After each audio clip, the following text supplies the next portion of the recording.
Continue watching this video and I can give some great advice on how to overcome your sort of fear of failure. Video number 3, here we go.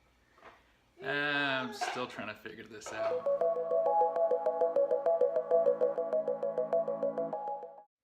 One step at a time. That's it.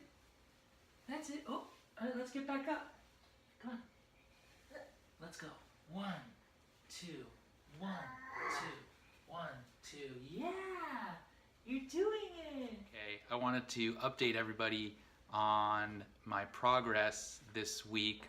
Considering last week I outlined a plan to do a year-long goal setting for my comedy album. I sat down for 20 minutes last week to set out some goals for the month of April, and it being April 1st, I thought I would at least share them. I wanted to find several hosts that would take over my monthly show for about 8 to 10 of the 12 shows for the upcoming year, and I wanted to schedule the comedians for the May, June, and July show. And I also wanted to confirm one new show, so I wanted to email a bunch of producers.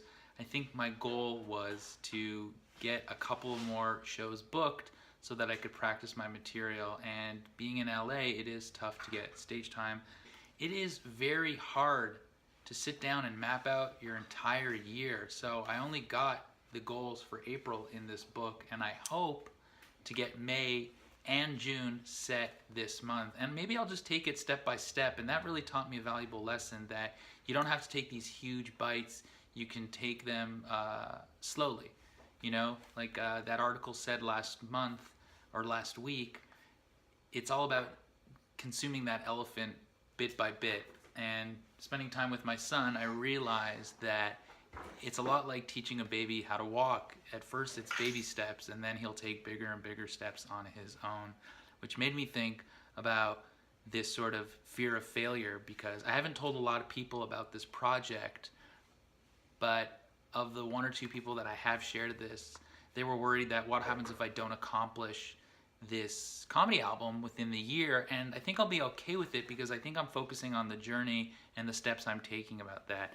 But I did want to update that I did manage to accomplish a few things in the waning days of March, so I'm already ahead of the game, which is very satisfactory for me. I reached out to I would say about 20 or 30 comedians, and over a dozen responded back wanting to host. Now, that is probably because stage time is so scarce in Los Angeles. They were just hungry to help out.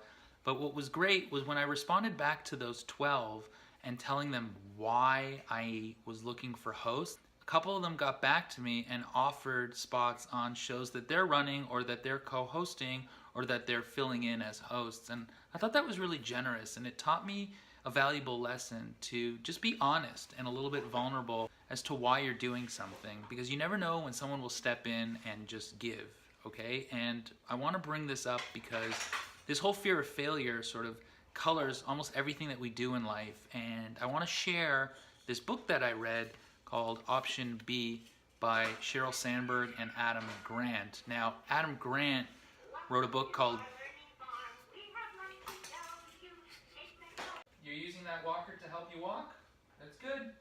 Everybody needs a little help every now and again. Are you good? Yeah, I turned off the sound. That wasn't right of me. Okay. There you go. Yeah.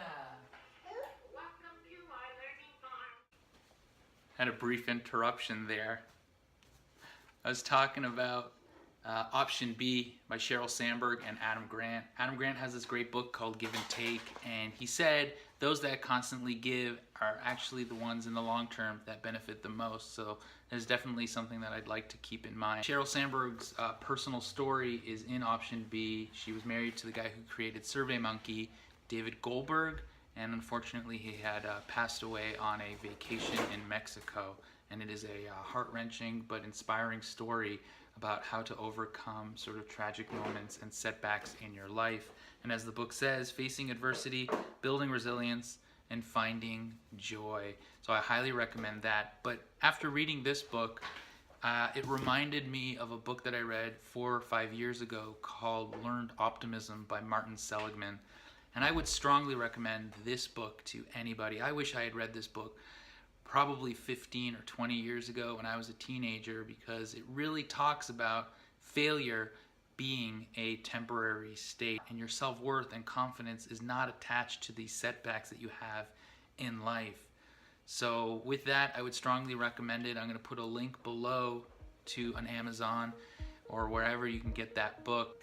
I just want to say that I get to spend a little bit of time watching my son grow and learn to walk, and life really is about ups and downs and how we get over these things. So I'm not concerned on whether or not I succeed in this. I know I will, because I'm taking small steps in the right direction to get it done. And like helping my son learn to walk, it's all about baby steps, and eventually he'll get up on his own and start taking bigger steps forward. Thanks so much, and I'll talk with you soon.